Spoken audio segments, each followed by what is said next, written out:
Bay of Bengal inter government ఆర్గనైజేషన్కు చైర్మన్గా India బాధ్యతలు స్వీకరించింది.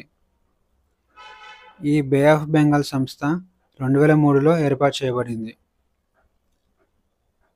బే ఆఫ్ బెంగాల్లో సభ్యులుగా ఉన్న దేశాలు: ఇండియా, బంగ్లాదేశ్, శ్రీలంక, మారిషస్. మత్స్యరంగాన్ని డెవలప్ చేయడానికి దీన్ని ఏర్పాటు చేశారు. చేపల ఉత్పత్తిలో ఇండియా ప్రజెంట్ సెకండ్ ప్లేస్లో ఉంటే చైనా ఫస్ట్ ప్లేస్లో ఉంది. Time magazine woman of the ఇయర్గా ప్రముఖ జీవశాస్త్రవేత్త పూర్ణిమాదేవి బర్మన్ నిలిచారు. భారత ప్రధాని నరేంద్ర మోడీకి రెండవ ప్రధాన కార్యదర్శిగా శక్తికాంత్ దాస్ నియామకం అయ్యారు. శక్తికాంత్ దాస్ ఇటీవల నీతి ఆయోగ్ సభ్యుడిగా మరియు ఆర్బీఐ గవర్నర్గా కూడా పనిచేశాడు.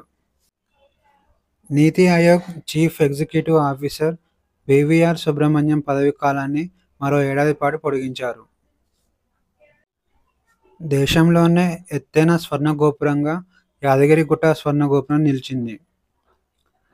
యాదగిరిగుట్టలో ఈ స్వర్ణ గోపురాన్ని ఫిబ్రవరి 23, 2025న ఆవిష్కరించారు.